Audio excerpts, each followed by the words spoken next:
애통하는 자는 복이 있나니 그들이 위로를 받을 것이며. 아멘. 애통하는 자는 복이 있나니 그들이 위로를 받을 것이며. 두 번째 시간입니다. 애통하는 자는 복이 있나니.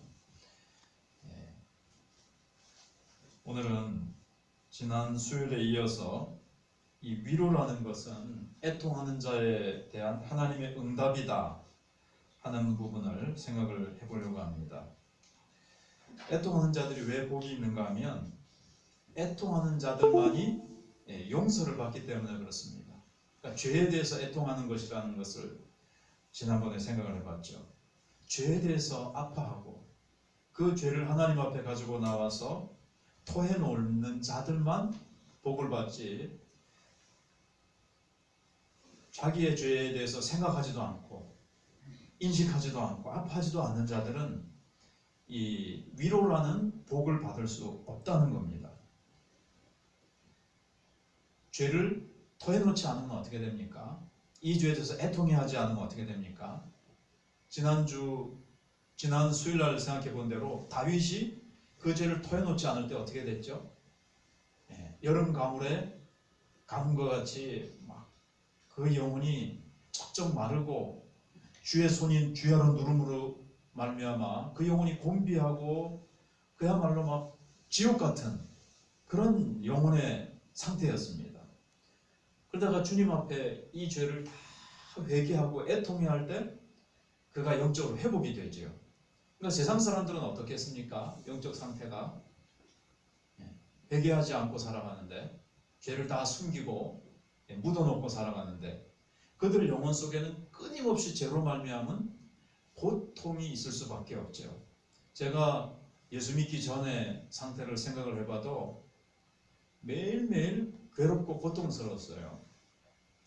그러니까 매일 세상의 그 죄의 고통을 잊어버리기 위해서 세상의 쾌락을 찾아서 이제 헤맸죠. 근데 이 복이 있나니, 근데 이 복은 애통하기만 하면 되느냐? 그렇지 않고요. 애통할 때에 하나님이 위로라는 응답을 주실 때 이제 복이 있는 겁니다. 애통해도 죄에 대해서 정말 거듭난 사람이 애통해할 때 만약이라고 생각하는 겁니다. 하나님이 위로를 안 주신다. 성령님이 오셔서 그 애통하는 것에 대한 응답이 없다면 그냥 애통하는 것으로 끝나는 거예요. 복이 있는 것은 내가 애통해야 할 때 하나님이 위로라는 응답을 가져오실 때 복이 있게 되는 겁니다. 그래서 하나님의 응답은 바로 위로입니다. 지난번에 말씀드린 대로 이 위로, 그냥 인간적으로 수고하셨어요. 힘들었죠. 뭐 이러면서 간단하게 뭐 사람이 주는 이 위로와 틀려요. 단어는 위로. 우리가 경험하는 이 위로를 생각하시면 그 위로? 위로가 참 우리에게 막 어떤 사람이 한마디 간단하게 했는데도 힘드셨죠. 그런데도 막 엄청난 이 복이 밀려올 수가 있어요. 행복감이 밀려올 수 있어요. 근데 이제 성경이 말씀하는 하나님이 주시는 위로 속에는 굉장히 깊은 의미가 있다 그랬습니다. 하이델베르그 교리문답을 전에 주일 오후 시간에 우리가 좀 배웠었는데 다 배우지는 못했지만 거기에는 어떤 용기와 돌보심과 힘주심과 많은 것들이 이제 들어있어요. 아주 깊은 의미가 이제 들어있는데 하이델베르그 교리문답 아마 1문답의 위로라는 얘기가 있거든요. 일단 죄를 짓고 감춰두기만 하면 죄가 얼마나 큰 파괴력을 가지고 있는지 그걸 이제 조금 전에 말씀드린 대로 다윗의 경우를 보면 알 수가 있습니다. 다윗은 어떻게 보면 우리 인간들의 대표로 거기에 이제 시편에 나오는 거죠. 사무엘 이제 상하에 보면. 근데 다윗이 죄를 고백했을 때 그 찾아오는 자유와 기쁨, 그래서 하나님을 그렇게 찬양합니다. 그 영혼이 그렇게 자유스러워지고 힘을 얻고 회복이 되어지고 그래서 막 기뻐 뛰는 모습이 그 속에 잘 읽어보면 나타나죠. 근데 다윗이 죄를 토해놓지 않을 때는 외로움 속에서 눈물을 흘렸죠. 배척당해서 눈물을 흘렸죠. 좌절과 시류와 실망의 눈물을 흘렸습니다. 실패의 눈물을 흘렸습니다. 자기의 죄를 보상하려고 자기 인간적인 몸부림을 막 쳤지요. 그런데 그게 아무 소용이 없었어요. 네. 자기의 죄만큼 자기의 마음을 찢어놓고 찢어놓는 게 없어요. 이 죄가 인간들의 그 영혼이 심령이 죄를 토해놓지 않는 사람들 불신자들의 그 마음이 왜 그렇게 찢어놓고 막 갈기갈기 그럴까요? 제가 자주 말씀드린 대로 그 기업의 요즘 3세, 2세, 3세들이 그걸 물려받아가지고 얼마나 많은 그 세상 부귀영화는 다 가졌잖아요. 세상 것은 자기가 그런데도 그들의 영혼이 왜 마약을 할 수밖에 없는지. 그래서 죄가 원죄로부터 시작해서 하나님 앞에 그들은 애통하는 길이 없어요. 예수님을 모르고 십자가가 없으니까. 그래서 다윗이 토해놓을 때 하나님께서 다윗에게 위로를 주신 거죠. 그래서 다윗이 허물의 사함을 받고 자신의 죄가 가려진 자는 복이 있도다 그랬습니다. 복이 있도다. 허물의 사함을 받고 그 자신의 죄가 가려진 자는 복이 있도다. 사실은 우리도 다 예수님이 십자가 위에서 다 우리 죄를 과거, 현재, 미래의 죄를 용서하셨죠. 그러나 그걸 또 자백할 때, 그 죄에 대해서 애통해야 할 때 하나님의 위로가, 이 용서받은 것에 대한 어떤 성령님의 깊은 위로가 있는 거예요. 어떤 사람들은 뭐 과거, 현재, 미래의 죄, 예를 들어서 구원파가 그렇죠. 한 번 예수 믿을 때 딱 한 번만 회개하면 된다는 거예요. 그때 과거, 현재, 미래의 죄를 다 용서해 주셨는데 왜 또 자백하느냐? 그거는 처음에 회개했을 때 하나님이 용서해 주심에 대해서 믿지 않으니까 자꾸 회개하는 거 아니냐? 그들은 그렇게 단순하게 생각해요. 우리도 알아요. 과거, 현재, 미래의 죄가 다 용서받았다는 것을 알지만 주님과의 관계를 위해서 그렇고 또 더 깊은 설명이 있는데 그것도 시간이 가니까 지금 그게 주제가 아니니까 또 다른 데로 빠지게 되니까 그럼에도 불구하고 우리는 그때그때 죄를 회개해야 됩니다. 성령님께서 지적해 주시고 회개케 하시는 죄를 요한 1서 1장 9절에 나오죠. 만일 우리가 우리 죄를 자백하면 그는 미쁘시고 의로우사 우리 죄를 사하시며 모든 불의에서 우리를 깨끗게 하실 것이요. 그게 이제 과거에 단 한 번의 사건을 얘기하는 게 아니에요. 그 원문을 읽어보시면 지속적인 회개를 얘기합니다. 그래서 애통해 하는 자는 복이 있다. 세상은 뭐라고 말합니까? 여러분의 문제를 예를 들어서 이제 창고 속에 구겨 넣어라. 이 창고라는 것은 우리 어떤 마음속에 어떤 창고, 빈 방에다가 다 이거를 이제 집어 넣으라 그러죠. 그럼 그냥 기쁘게 살아라. 미소 짓고 살아라. 즐겁게 살아라. 긍정적으로 살아라. 이렇게 얘기를 하죠. 다 잊어버리고 다 그런 거 막 없는 걸로 치고. 그러나 세상 사람들은 왜 자기도 모르게 찾아오는 그 깊은 절망감과 지금 세상 사람들이 얼마나 그 사건들을 보면요 분노를 조절하지 못해가지고 막 죽이죠. 지나간 사람도 이유 없이 막 죽이고 이웃 사람하고 조금만 부딪히면 가서 막 칼 부리면서 죽이고 얼마나 무서운지 모르겠습니다. 그런 것들이 깊이 생각해보면 여러 가지 이유도 있겠지만 죄라는 것이 그 속에 쌓여가지고 그것을 해결하지 못하니까 그들의 영혼은 그렇게 갈갈이 찢어져 있고 그 분노와 뭐 악한 것들로 어두운 것들로 꽉 차 있는 것이 아닌가 이런 생각이 들어요. 근데 성경은 어떻게 말씀하냐면 애통해해라. 애통해해라. 너의 죄에 대해서 애통해해라. 이렇게 이제 말씀하십니다. 그리고 야고보서 4장 8절로 10절에서는 하나님을 가까이 하라. 그리하면 너희를 가까이 하시리라. 죄인들아 손을 깨끗이 하라. 두 마음을 품은 자들아 마음을 성결하게 하라. 슬퍼하며 애통하며 울지어다. 너희 웃음을 애통으로 너희 즐거움을 근심으로 바꿀지어다. 주 앞에서 낮추라. 그리하면 주께서 너희를 높이시리라. 오늘날에는 그냥 계속 즐거움을 찾고 뭔가 신나는 거 찾고 퍼포먼스, 그 다음에 무슨 그 사람들 비난하는 건 아니고요. 뭐 아이돌, 뭐 방탄소년단이 막 요즘 막 이리저리 막 그런 뛰어난 그런 사람들이 하는 것들을 막 즐기면서 죄와 슬픔과 뭐 이런 외로움 이런 것들은 다 잊어버리려고 그래요. 그런다고 해서 그게 없어지느냐 하는 거죠. 성경은 너희 웃음을 애통으로 라는 것은 이 웃음은 뭐 우리가 웃지 말라는 얘기 아닙니다. 성경이 어떤 즐거운 것을 즐기지 말라고 얘기하지 않는다는 것은 우리가 어느 정도 알고 있죠. 전혀 웃지 말아라. 웃음은 피해라 이 얘기는 아니고요. 애통으로 우리의 죄를 먼저 하나님 앞에서 아파하고 하나님 앞에서 늘 나 자신을 살피는 이런 것들이 있어야 되는데 그런 건 하지 않고 그냥 경박한 그 웃음, 쓸데없는 웃음. 근데 너희 즐거움을 근심으로 바꿀지어다.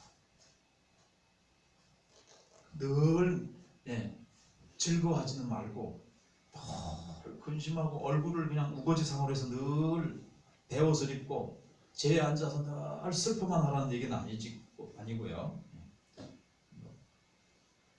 수요일날 나오시는 분들은 다 아실 거예요. 뭐 이 정도 하시면 아시죠. 너희 즐거움을 뭐 세상적인 즐거움 속에만 빠져가지고 그냥 하나님 앞에서 나 자신을 살펴보지 않고 말씀 앞에서 내 부족함을 살피지 않고 그냥 웃기만 하고 아주 그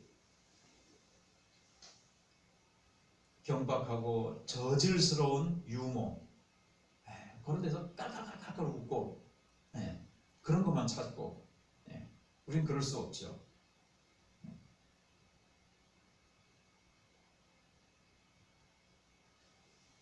특히 한국교회가 이 코로나를 맞이하면서 나라와 민족을 생각하고 하나님 나라를 생각하고 지금 교회를 생각해 볼 때 교회가 당하는 위기, 지금 주일학교와 중고등 그 다음에 대학 청년부라든가 여러 가지 이 지금 우리가 하나님께로부터 받는 이 경고의 메시지 같은 것들을 생각해 볼 때에 우리가 웃기만 할 수 있느냐 하는 거죠.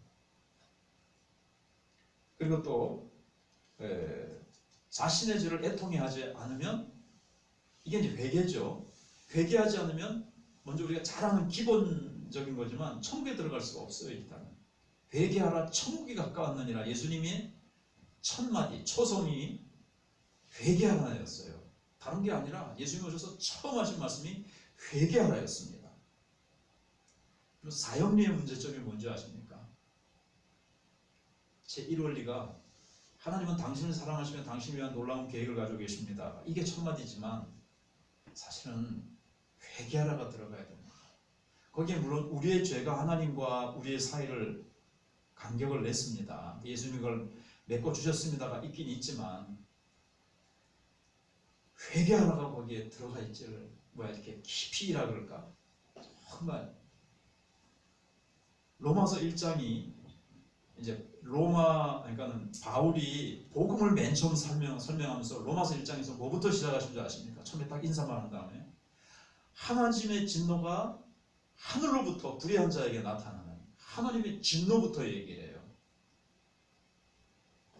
하나님이 세상을 사랑하십니다. 그러나 로마서 1장에 하나님의 진노가 이 불의한 세상을 향해서 나타나신다고 했거든요. 하나님의 진노. 이거를 절실히 알지 못하면요. 거기에 대해서 우리가 애통해 하지 못하면 구원받을 수가 없어요. 참 하나님의 그 은혜를 진정으로 알 수 없습니다.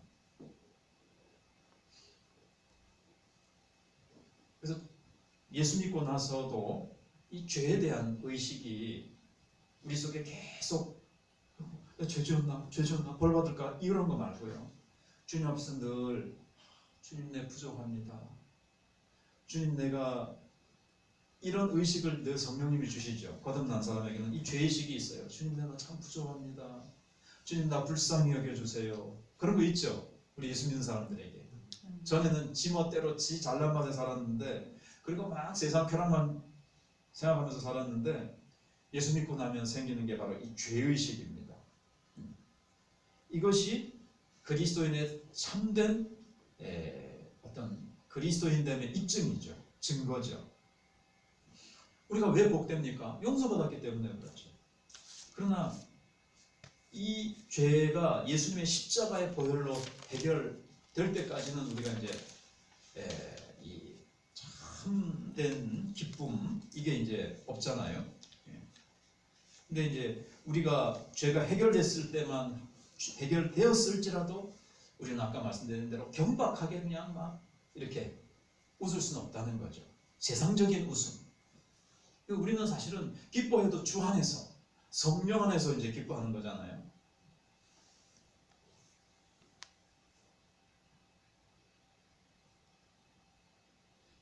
근데 이제 오늘날 교회가 죄에 대한 올바른 인식이 있느냐, 거기에 대해서 좀 이렇게 참 진지한 인식이 좀 많이 이제 식어졌죠, 현대 교회가.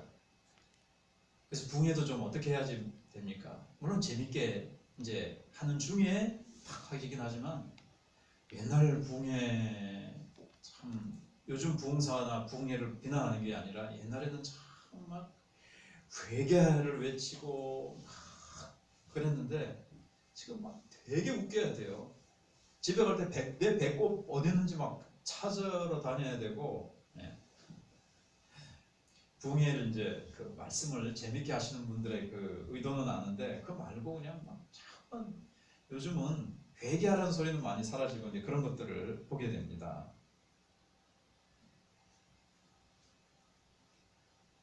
그래서 우리가 즐거운 시간을 반대하는 것은 아니라는 걸 또 아셔야 됩니다.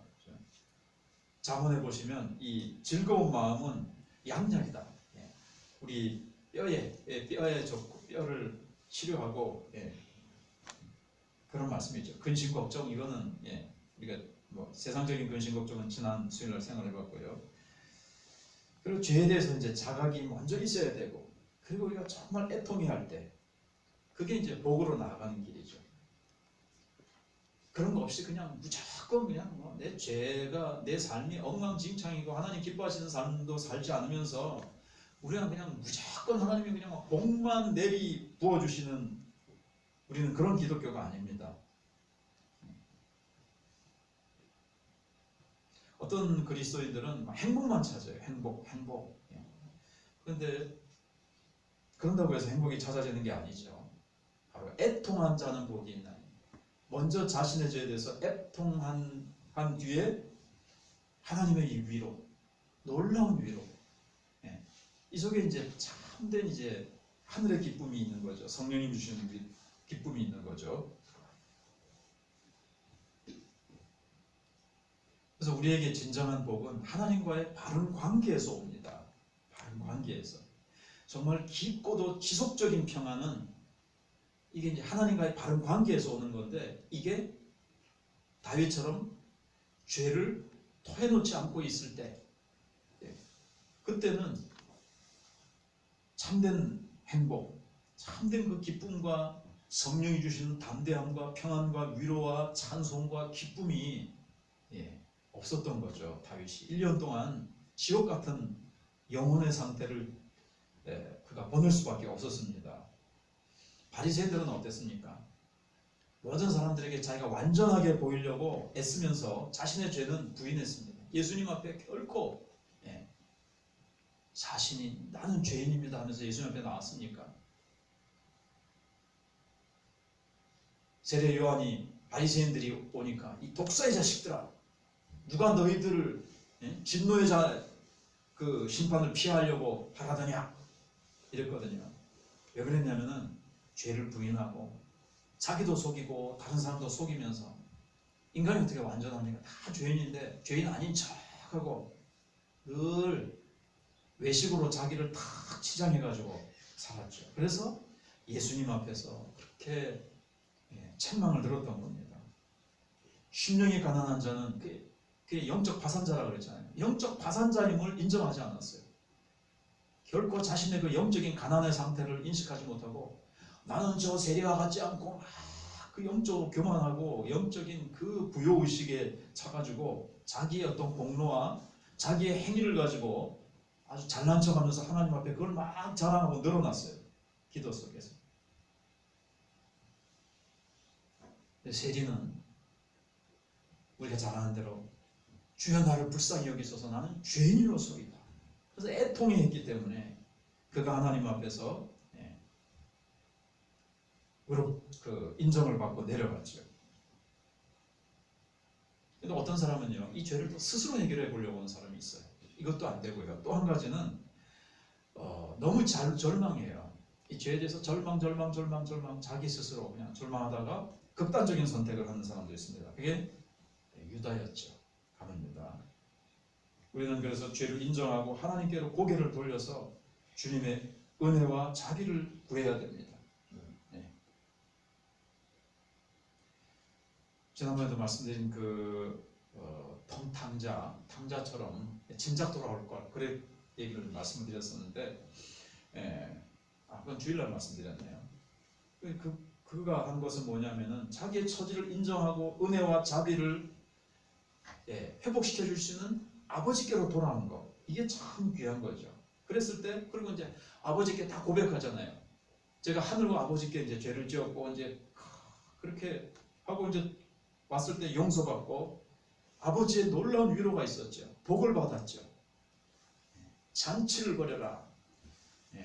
반지를 끼우고 옷을 갈아입히고 그 다음에 신발을 신겨라. 송아지를 잡아라. 이러면서 그런 복을 받았습니다. 이 하는 거 보고 내가 복을 주겠다가 아닙니다. 오늘 이제 정찬은 이제 일 잘하네 이제 그게 아니고 그냥 돌아왔는데 죄를 고백하고 했는데 그러니까 막 복이 주어지잖아요. 예수 믿는 사람들 가운데서도 예수는 믿지만 자기가 그리스도인이라고 하지만 죄에 대해서 애통해하지 않고 죄 문제를 다루지 않는 사람들이 있어요. 그러나 하나님은 회개를 요구하십니다. 회개를 요구하십니다.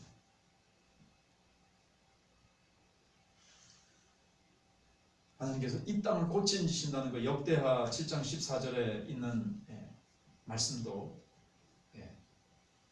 하나님의 얼굴을 구하는 백성들의 그 땅을 고치신다는 말씀도 하나님의 얼굴을 구한다는 것도 회개하고 돌아오는 것을 얘기하죠. 그러니까 죄를 깨달을 것을 얘기하세요. 참된 회개를 말씀하시는 거죠. 로마서 7장에 바울의 그 씨름이 나옵니다. 선을 행하고 싶은데 그걸 하지 못하고 자꾸 또 내가 원치 않는 죄를 범하는 것을,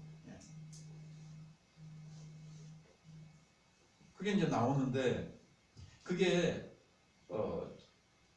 과거에 바울의 단 한 번의 경험이 아닙니다. 오라는 공부한 사람이로다 이거 잘 아시죠? 누가 이 나를 사망의 몸에서 나를 건져냈고 그걸 이제 우리가 알잖아요. 잠깐 말씀을 이제 그 말씀 읽어드리면, 그러므로 내가 한 법을 깨달았노니 곧 선을 행하기 원하는 나에게 악이 함께 있는 것이로다. 내 속사람으로는 하나님의 법을 즐거워하되 내 지체 속에서 한 다른 법이 내 마음의 법과 싸워 내 지체 속에 있는 죄의 법으로 나를 사로잡는 것을 보는도다. 자기 속에 있는 의와 죄가 이제 막 싸우고 있어요. 그래서 막 공고한 사람이로다 그랬잖아요. 이건 한순간의 사건이 아니에요. 우리 경험상 어떻습니까? 예수 믿고 지금까지 오면서 단 한 번만 그런 사건이 있었습니까? 자주 있었고 어떻게 보면 매일 있었죠. 매일 그런 싸움이 좀 있죠. 선을 행하려고 그랬는데 또 못하고 그래서 또 이건 못했네. 또 졌네. 내가 온유하고 사랑으로 뭘 해야지 했는데 또 뭐 신경질을 낸다든가 불평을 한다든가 혈기를 부린다든가 뭐 여러 가지 그것부터 시작해가지고 기도해야지 그랬는데 기도 못한다든가 뭐 여러 가지가 있잖아요. 그래서 나는 왜 이렇게 선을 행하기 원하는데 안 되느냐. 이것은 지속적인 싸움입니다. 이 세상의 삶이 끝날 때까지, 예수님의 얼굴을 배울 때까지 매일 바울도 싸웠고요. 모든 그리스도인들이 싸우는 거예요. 그 싸움이 있어요. 근데 이 싸움이 끝났다라고 주장하는 사람들도 있어요. 그걸 그렇지 않으면 요한일서 아까 말씀드린 1장 9절 필요 없죠. 그래서 예수 믿는 사람의 특징 중에 하나는 매일 죄를 자백하는 사람, 늘 죄를 인식하고 그래, 꼭 이렇게 했습니다. 용서해 주십시오. 그러고 주님 또 이렇군요. 주님 부족하군요. 이게 이제 애통해 하는 거고 어떻게 보면 그 속에 자백이 들어있다고 또 봐도 되겠죠. 그 사람이 예수 믿는 사람의 이제 특징입니다. 또 오늘 읽은 로마서 5장, 마태복음 5장 4절도 계속적인 것을 얘기하는 거예요. 애통하는 자. 예수 처음 믿을 때 애통한 거 한 번만 얘기하는 것이 아니라 계속해서 애통 속에 머무르는 것을 얘기합니다. 내가 부족했을 때, 내가 또 죄를 범했을 때라든가, 매일 그렇죠. 늘 부족함을 보면서 예수님과 같은 그 모습이 되기 위해서. 그래서 그럼 늘 애통하기만 합니까? 아니죠. 다른 시간에 또 말씀드리겠습니다만 우리 그리스도인 속에는 참 이게 모순적인 거지만 애통과 기쁨이 이제 같이 있는 거죠. 동시에 성령 안에 있기 때문에 희락이 있잖아요. 또 성령이 주시는. 그래서 애통해 하지 않으면 위로를 받지 못합니다. 하늘의 그 놀라운 위로. 이 위로자라는 말은요, 예수님이 첫째는 위로자예요. 내가 또 다른 보혜사를 보낸다. 그 다른 보혜사 말고 내가 이제 보혜사죠. 처음에 예수님이 위로가 있습니다. 그다음에 우리가 애통해 할 때 성령님이 주시는 위로가 있어요. 성령님이 파라클레토스인데, 예수님도 파라클레토스, 성령님도 파라클레토스. 근데 또 다른 파라클레토스, 성령님은 또 한 가지 위로자가 있는데, 말씀이 위로자라기보다 위로인데 말씀입니다. 로마서 15장 4절에 무엇이든지 전에 기록한 바는 우리의 교훈을 위하여 기록된 것이니 우리로 하여금 인내로 또는 성경의 위로로 소망을 가지게 함이니라 그랬습니다. 여기 성경의 위로. 우리 말씀 읽다가 얼마나 놀라운 위로를 받습니까? 오늘 이제 그거는 이제 성령님께서 그 말씀을 통해서 하시니까, 그래서 말씀과 성령님 그리고 예수 그리스도 우리에게 놀라운 위로를 주십니다. 성경 말씀이 우리를 위로하고 또 우리 성도들끼리 서로 위로를 주죠. 그래서 우리가 위로를 받을 때 행복해요. 그래서 이 행복은요, 하늘의 행복은 자기에 대해서 애통해 할 때 온다는 것.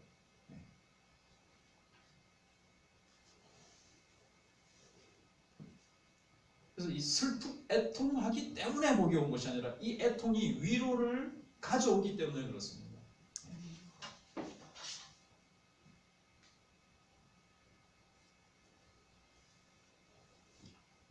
오늘 이쯤에서 이제 마지막 한 구절만 읽어드리면, 예수님이 하신 말씀, 우리가 너무나 잘 아는 말씀, 마태복음 11장 28절, 수고하고 무거운 짐진 자들아 다 내게로 오라, 내가 너희를 쉬게 하리라.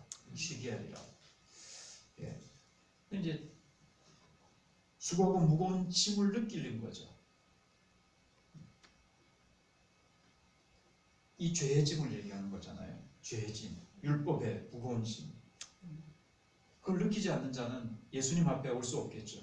예수님 앞에 이 다윗이 그 죄의 무거운 짐을 지고 1년 동안 토해놓지 않고 자기가 그 죄의 짐을 지고 그 고통스러워하다가 하나님 앞에 나와서 그것을 다 내려놓을 때 힘을 얻지 않습니까?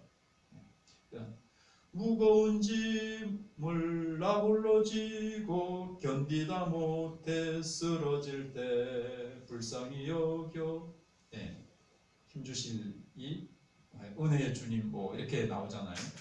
그것처럼 우리가 내 모든 무거운 것들을 나 홀로 괴로워할 필요 없이 십자가를 지신 주님 앞에 나와서 이 죄짐을 다 고백하고 애통해하면서 다 토로토해 놓으면 주님께서, 성령님께서 힘을 주셔서 왜 또 이게 내짐은 쉬운가 하면요, 성령님이 예수님이 함께 져주시기 때문에 이제는 말씀 순종이 쉽고 그런 거죠. 자, 이제 말씀을 붙들고 이제 기도하겠습니다. 이 하나님 앞에서 애통해 하는 것, 내 죄에 대해서, 내 부족에 대해서, 한국교회 상태는 어떤지, 현대 크리스찬들, 썬데이 크리스찬들, 현대교회, 한국교회는 어떤지, 예수님처럼, 세례 요한처럼, 우리 신앙의 선배들처럼 죄에 대해서, 회개에 대해서 지금 외쳐지고 있는지, 죄에 대해서 좀 민감한 것이 아니라 죄에 대해서 무감각해져 있고 즐거움, 행복, 복받기 그런 걸로 가득 차 있는데, 지금 하나님께서는 경고의 음성을 주십니다. 코로나를 통해서 경고하십니다. 우리의 신앙의 현주소를 보라고 경고하시고 애통해야 하라고 말씀하시고, 회개할 때 회복이 있고 기쁨으로 하나님께서 우리를 회복시켜 주시고, 놀라운 은혜와 복을 받는 길은 먼저 회개하라고 주님이 말씀하시는 이 말씀을 붙들고, 우리 정혜윤 원사님, 그 다음에 참 배승준 집사님이 이렇게 몸이 안 좋으셔서 백병원에 가서 검사를 하다가 많이 안 좋아졌었는데 지금 또 다행히 또 좀 좋아지셨어요. 배승준 집사님 위해서 또 기도해 주시고요. 이제 그 혈 핏덩어리가 어디로 이제 이렇게 막히고 있어서 힘들었었는데, 그 다음에 이승주 씨 또 이렇게 발목 수술을 했는데 잘 회복되도록 이런 분들을 위해서도 기도하시고, 주일학교는 이제 많이 1단계로 많이 풀려가지고 이제 오는 주일부터 예배를 드린다고 합니다. 다음 세대를 위해서도 계속 기도해 주시고, 예배 아직 나오지 못하는 우리 지체들을 위해서 우리 기도하시고, 우리 또 여러 가지 기도의 제목을 가지고 기도하시다가 돌아가시도록 하겠습니다. 네.